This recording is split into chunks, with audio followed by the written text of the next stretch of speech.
Welcome to the Real Chili Podcast. And the Golden Eagles of Marquette University in Milwaukee are bound for the Final Four for only the third time ever.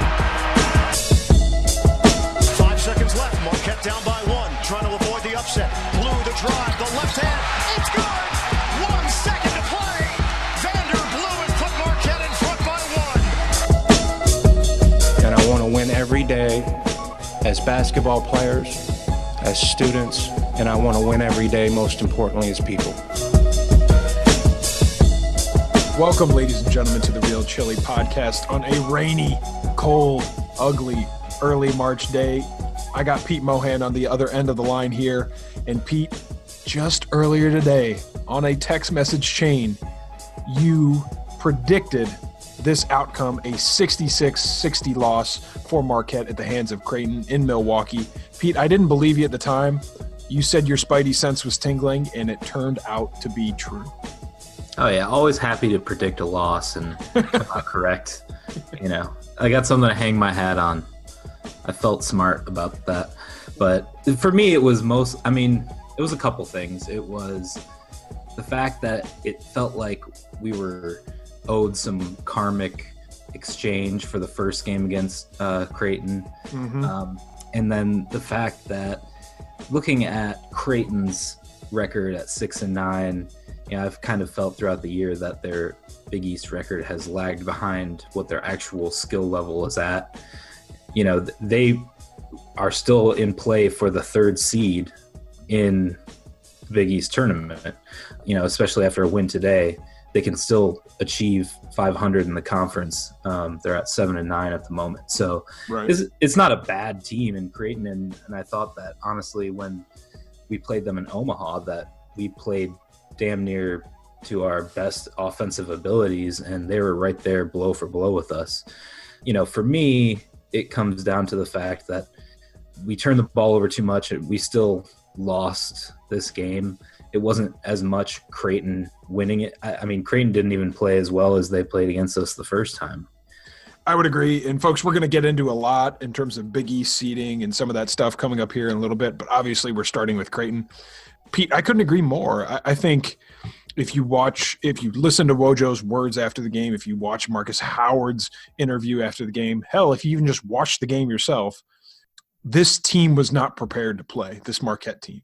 They had 22 turnovers on the evening, enough for a Big East record for them this season, the most they've had in Big East play, and that ties their season high. Those other two times we had 22 turnovers were against Bethune-Cookman and someone else, so kind of a run and gun style game.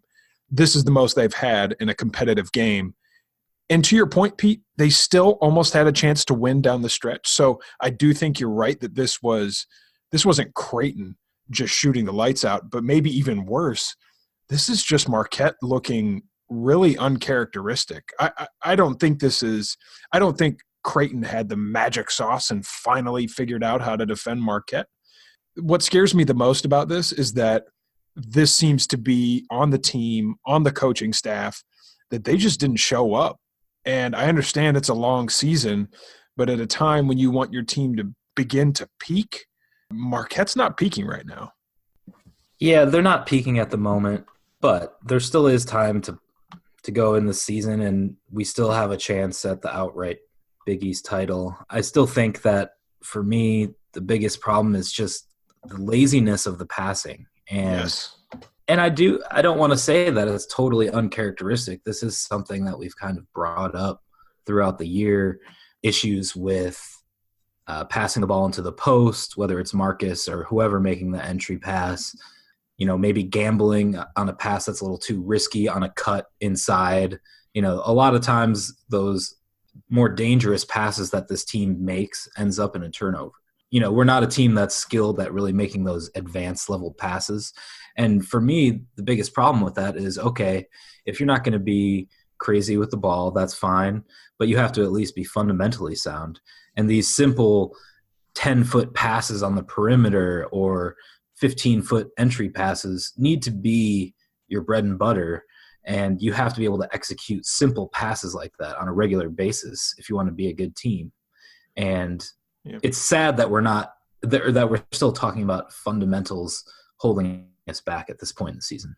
It's true. And you know, I have some theories that I've been working out since this game ended. Heading into the Villanova game at Villanova, Marquette had the chance to at least clinch a share of the Big East Conference championship, regular season championship. They weren't able to do that. No doubt that was somewhat deflating.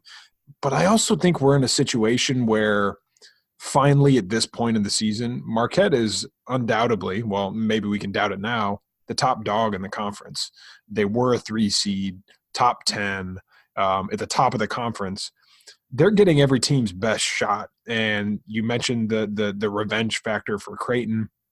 Obviously, Villanova, we didn't record a pod after that game in Philly, but Villanova was playing like that game was their Super Bowl, and Marquette wasn't. So some of the urgency that you would expect to see and that we've seen in spurts and in games from Marquette just isn't there. You look at a guy like Joey Hauser, who ended with 5 turnovers, shot 2 for 5 from the field.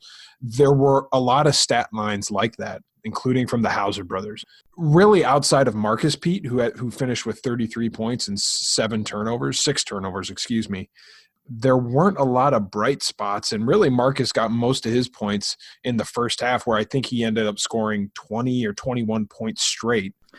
Yeah, you're right. He scored 20 points in a row in the first half at one point and was really carrying us. And there really wasn't much of an effort by these other guys to be assertive on offense. For the second straight game, I was kind of left scratching my head. Whereas Sakar, he still shot 3 for 6, which is fine, but only used on 16% of possessions. I would have liked to have seen him be more assertive and kind of go at their guards. It's not like their guards are that large or intimidating that he couldn't outmuscle them on some plays. When he had the ball, he was playing pretty well, but I really need him to be more assertive. I need Joey to be more consistent and assertive. Fine, the turnovers will happen with Joey. We weren't happy with that sloppiness of play, but right, we need to have more consistent play from those guys. I just want to say, big picture, the reason, and I think that this is consistent throughout the year, is that our final loss of the season, when it happens in the NCAA tournament, will be because we lost, not because the other team beat us. If we make it to that point where the other team beats us, then we've made it pretty deep and we're playing against a pretty damn good team. For me, the only times this year that another team has essentially beat us or played well enough to beat us were Indiana, Kansas, Louisville was damn near close. Yep. The first St. John's game and the first Creighton game.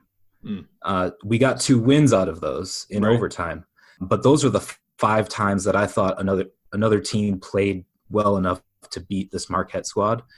And the rest of the losses, honestly, both Villanova games, I thought that we played less well than we could. Should have won the second St. John's game. Should have won this game against Creighton if we were playing up to our standard.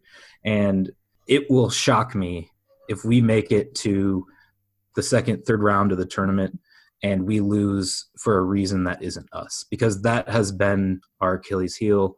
Sloppy play, getting rattled and not having your head in the game. It's part of having a somewhat inexperienced team, but that's just what we can expect, and that's what is holding us back. Before we transition to some bigger picture talk and seeding and some of that, I do have a question for you, Pete, and then a question that we have that our social media team flagged for us from our Twitter users. Pete, here's my question for you. So we were you were just mentioning in your previous point about, getting the rest of the team involved. And if you look on Ken Palm for the entire game, Marcus Howard had about 43% of possessions in which he was scoring the ball or ball dominant. In which he was used. it's right near the end of the first half. I did a quick calculation just in terms of field goal attempts for the team and how many Marcus had taken, and it was at about 57%. So not the exact same calculation, but I'm wondering if there's any truth to the fact where sometimes in some situations Marcus leads more towards the ball dominant side, and obviously that would detract from the possessions that his teammates would get, which could get them more into the flow of the offense. So that's something that I kind of noticed during the game. The data seems to suggest that could be a potential. But another reason for it is maybe Marcus sensed that his teammates just weren't on their game today and that they were a little lackadaisical. If you looked at Wojo's press conference, he may agree with that. So, Pete, I'm wondering if you think there's any truth to that, where if Marcus is being so ball dominant, that makes it more difficult for his teammates to get into the flow of the game. Yeah, I see what you're saying. And I think the biggest manifestation of it today, and Wojo brought it up in the post-game press conference, and neighbor Pete even mentioned it in the text chain, is that we looked like we had never seen a double team in our lives. Right, yeah. Granted, I think that's a great game plan against Marcus Howard, because even like Greg McDermott said it in his huddle, the guy can't see over this double team. And he ends up with 6 turnovers. You know, I mean, that's exactly what I would do. Yeah. He can't see where he's throwing the ball. And there was multiple turnovers, not just Marcus, but other guys, Ed Morrow, I believe, and maybe Chartouni was another victim, but guys got doubled and kind of threw crazy balls up there. And yeah, I think Theo did it once too. Yeah, a lot of double. And then there was a couple other times where we were forced to just chuck at the buzzer at the shot clock or had a shot clock violation. Mm-hmm. There was just a whole lot of disruption by Creighton's defense. You got to give them credit for game planning that way, but I don't see why any team that we face from here on out isn't going to try and do that to us. Right. Well, so one thing Marcus said in his post-game press conference, he was the only guy up there. He said, look, teams try to do this to me every single game. Trap him, double him, be really aggressive on the picks. He said, people do that to me every single game. It's nothing new. I see it all the time. Now, what he's not saying, what he didn't say because he's too good of a teammate, if that is the same as it is in every other game, then the only thing that could have changed is that his teammates weren't getting to where they need to be for him to get the ball out or rotate the ball out. Give some credit to Creighton's defense, but this is, I think adds more fuel to the fire that the team as a whole was just not on tonight. They weren't crisp. They weren't where they needed to be. They weren't giving the intensity that they need to give if you want to win a Big East regular season championship. So to me, that's what it comes down to. I just want to say too that these guys, and part of being available when a guy is double teamed is making sure that you can get separation from your defender. First of all, that's difficult for a few of the guys on this squad who aren't necessarily quick people. Right. It's easy to mark up Sam on the perimeter. He's not going to run away from you quickly. So those guys need to put in that extra effort to make sure their guy is sealed, using their body and posting up and making sure they're available when someone's doubled. You don't think about, okay, this guy's giving effort. You think he's diving on the floor for loose balls and stuff like that. But effort permeates all of basketball, on the ball, off the ball. And it's little situations like that where you don't get the glory for it, but damn it, like you got to be available when another guy is trapped. Right. So, it's those other little additional effort plays that we still, it seems like, haven't built into our muscle memory. And I don't think that we aren't coachable enough to get that done down the stretch, but I'm glad, honestly, that it's on the tape, that Wojo can continue to harp on it and be like, you need to help out your ball handler because none of our ball handlers are elite. Mm-hmm. Make yourself available and limit these turnovers. So one last question for you and for us to get into before we get to the bigger picture. We got the question on Twitter. Do you guys worry that the book is now out on how to defend Marquette? I don't think Creighton did anything groundbreaking in what they were doing. Were they more aggressive, Maybe did the whistle seem to be going a little more their way in terms of how they were playing? Maybe. But I don't think Creighton did anything groundbreaking. I just think Marquette looked like shit trying to get out of it and execute their offense. So I don't think Creighton really put the book out there, but certainly teams are going to look at it. What do you think, Pete? I mean, I think that we're balanced enough in our weapons that we should be able to overcome any acute defensive strategy like that. Great point. I know every basketball coach out there has game plans for when their team is being trapped about how to remediate that kind of defense. And I know Marquette has worked on it in the past in practice just because every coach is doing it. So the question is, why aren't we doing the right things? Or why aren't we getting the ball to other guys who might be able to attack the weaknesses that are presented by that type of defense? Mm-hmm. It just seemed like we weren't able to do that. It seemed, obviously with any defense, there's some weakness that you can exploit. And it never felt like we were able to isolate that against Creighton today. So because we weren't able to isolate that against Creighton today and lost 66-60 in Milwaukee, Marquette, if you look at the standings, the Big East standings, Marquette is now second at 12-4 behind 13-4 Villanova. Marquette has 2 games left within the next 7 days. Villanova just 1 game left next weekend. So Pete, we've gone just within the span of a few days from potentially being able to clinch a share of the Big East regular season championship to, oh shit, we may tie or we could even lose outright if the situation plays itself out. But that is a dramatic shift from just a few days ago. It seemed like as soon as somebody mentioned the word 2 seed, here come those losses. Yeah. And, after the Providence game, we're like, oh shit, it's a cakewalk to the Big East championship. And as of right now, I'm guessing that we're a 4 seed after the Creighton loss today. We were this morning in Bracket Matrix. We were a 4 seed this morning. So, who knows where we'll drop now. These next 2 games aren't cakewalks either. Seton Hall, tough place to play. And Georgetown has played fairly well down the stretch. Although senior day and after losing to Creighton, I think that we will take care of business at home against Georgetown. But feel a little less confident about the Seton Hall game. But, then the opportunity to lose another game in the Big East tournament is looming as well. Even if you get a couple wins, that's going into the tournament with 3 losses out of your last 7-8 games or so like that. So we don't have a ton of momentum, but we still have the opportunity to build it. And I think, when we were on the pod recently, I guess it was after the Providence game, talking about would you rather beat Nova in the Big East championship game or at Nova in the regular season? Right. I think a couple more of us prefer that we take that crown at MSG. So absolutely, that is something that's still on the table, and it's still an opportunity for a major momentum giver.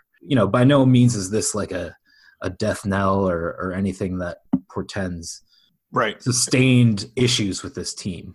Right. It seems like something that if they can snap out of it, then they should be able to right the ship and become more of the team that we've grown accustomed to.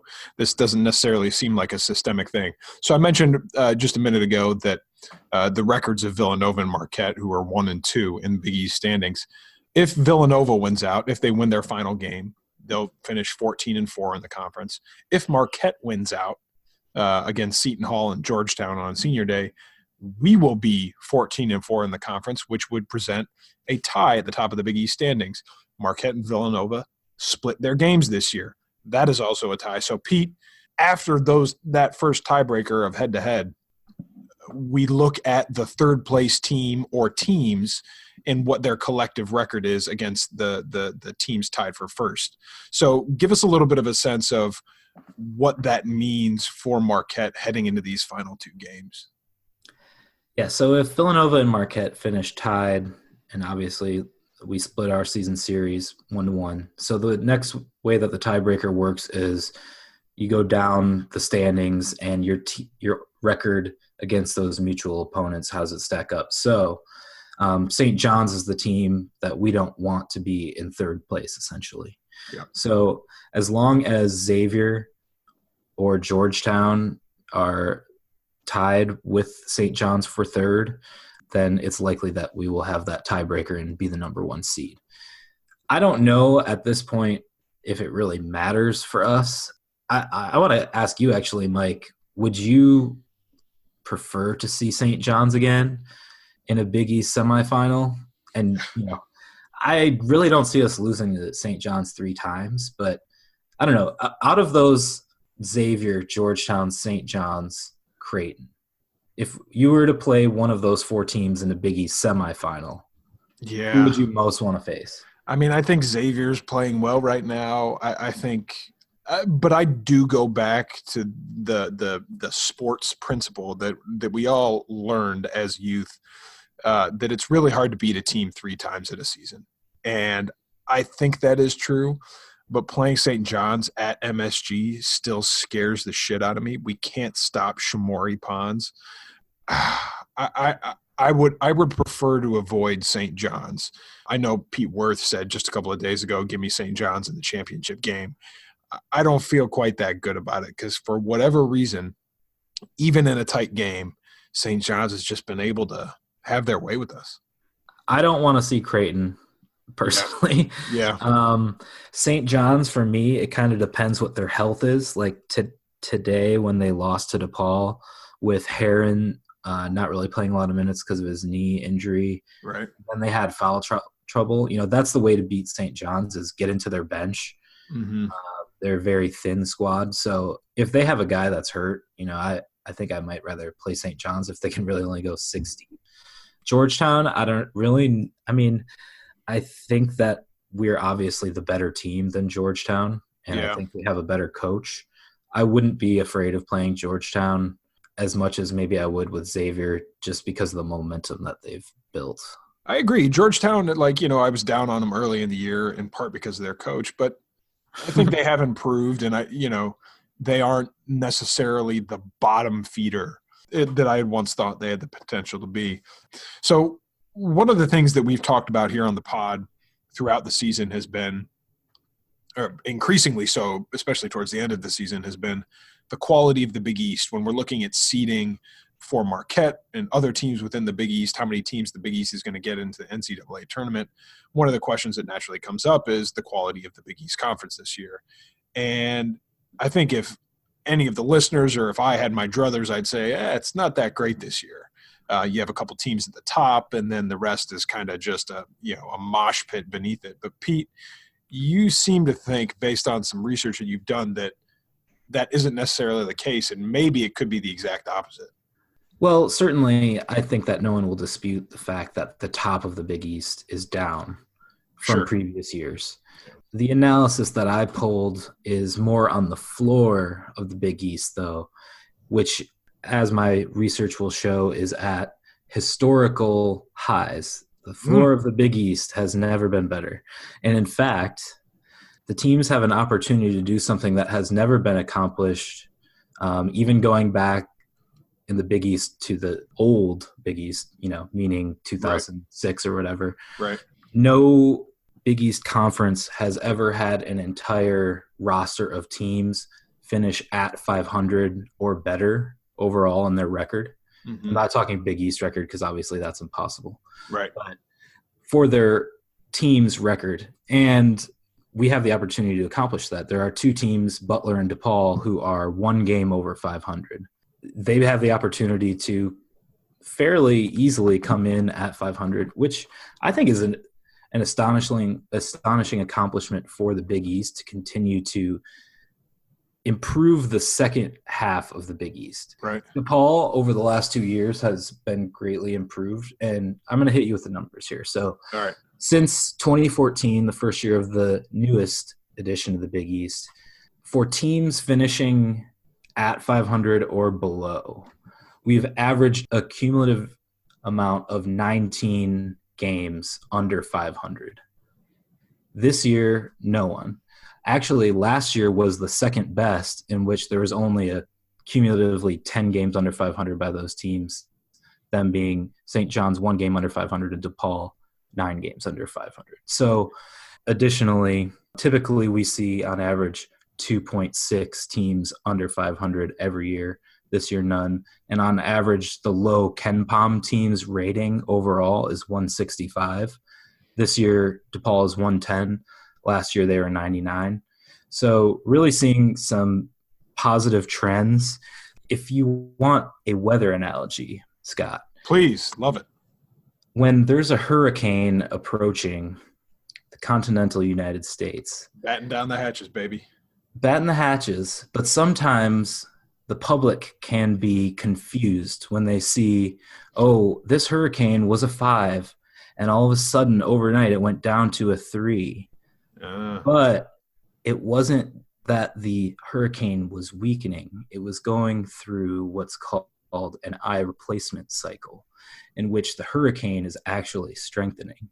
Jeez. So the maximum winds of that hurricane, yes, they did drop, but the hurricane was recycling that energy and preparing for an even more damaging landfall. So I think that the Big East is going through a bit of an eye replacement cycle at the moment, Scott. Yeah. But moving forward, I think that the league is in a great place. And honestly, I think it's going to be one of the best Big East tournaments at Madison Square Garden of all time. Here I was just thinking that we were just here to talk basketball, and there we go. Our listeners just got a grade A lesson, all you landlocked Midwesterners, a grade A lesson in hurricanes. So if you decide to move to the East Coast, you've got that in your hip pocket. As of time of recording, which right now it is 7:44 p.m. East Coast time, Marquette is listed as the number 2 4 seed, according to bracketmatrix.com. I would expect that would update, and Marquette may drop a little bit over the next couple of days. We'll see where Marquette falls in the AP poll. Pete, it's gotten to the point of everybody's favorite segment here on the Real Chili podcast, the junk drawer segment. I don't know if you're ready to go yet. I've got something off the top of my head if you're not, but if you are, I want you to go first.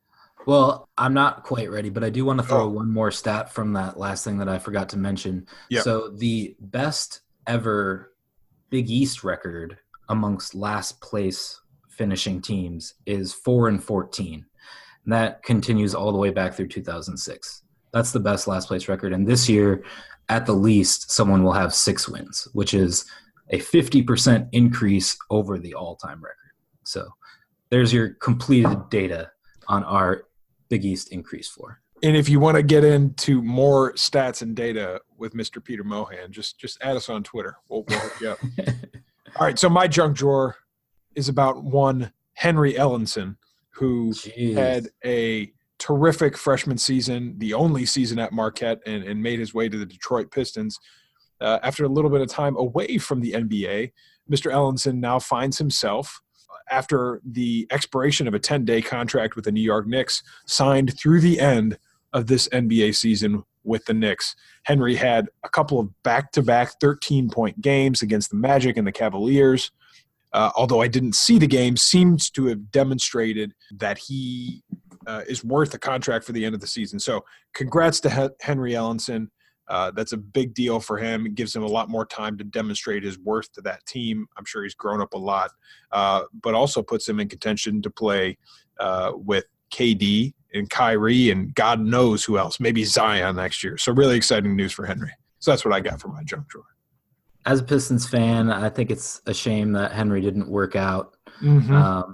But as soon as he was drafted in the first round and everyone began with the next Dirk comparisons, he was doomed. He was doomed from that point. But much love to Henry. My junk drawer isn't as fun, but it's more of like a question.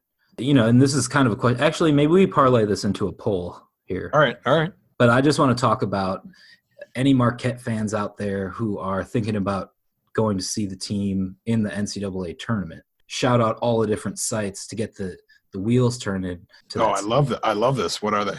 Okay, so obviously we won't have to be playing in Dayton in the first 4. We are solidly in. Praise the Lord. So the first/second round locations are Hartford, Connecticut, Salt Lake City, Des Moines, Jacksonville, Florida, Tulsa, Columbus, Ohio, Columbia, South Carolina, and San Jose, California. So honestly, if you're an East Coast person, other than Salt Lake City And San Jose, even Tulsa is somewhat in reach if you're in one of those Great Plains states. So a lot of opportunities to go see them. Yeah. I'm in Boston, Mike, you're in DC, which actually is the East Regional, is in DC this year. Get up. I'm ready. And not only that, but 3 of the regionals are travelable, them being Louisville for the Southern region, DC East region, Kansas City Midwest region. Ooh. So 5 to 6 of the first round and 3 of the 4 regions, all within driving distance of probably a good portion of Marquette fans. If you had, a budget or something and you were like, all right, I'm going to travel to one of those sites and you don't know, are we making it to the second weekend or not, but you want to see Marquette play and you think that, this is going to be the best opportunity. Where are you going? I'm going to go with my gut. The first thing, as soon as you said this, I was like, ooh, I think it's going to be Salt Lake City. I'm going to go out there. I've never been. I know the nightlife isn't that great, but hell, I do like to ski, and I haven't been in a long time. Hard to compete with out west. I think end of March, you can still get some good quality ski and some powder out there out west. So I would say Salt Lake City. San Jose, California, I've never been, but it's California, so that might be up there. The one place I wouldn't go, Hartford, Connecticut. Fuck that. I'm not going there. So even if we play there this year, I'm not going there. What about you? What would be your top? Okay, well, I can drive to Hartford in like 2 hours, so that's not a problem for me. Great. I wouldn't mind that, actually. Jacksonville, my previous place of residence, and not a bad flight on JetBlue from Boston. Might consider that. South Carolina, old stomping grounds. Columbia, South Carolina is just not a fun place to be. It's such a boring place, in fact, that their city slogan is famously hot. Ugh. Yeah, it just sounds so unappetizing. Yeah. For me, my answer is I hope that we're in the East Regional so that I can come crash at the Lavender Pad and and see us lose in the Elite Eight, or just like when Barack was there to watch us. Just get our shit pushed in by Tennessee or someone like that. All right, folks. Well, let's get a poll up on that. Okay. On we will do that. We'll flag it for the social media team. Folks, that's going to do it for us here. Thanks for tuning in tonight. Thanks for listening to this episode of the Real Chili Podcast. A couple tough losses for Marquette. We'll see if they can bounce back. Signing off for Pete Mohan. I'm your host, Mike Lavender. And for everyone else here at the Real Chili Podcast, we'll talk to you next time.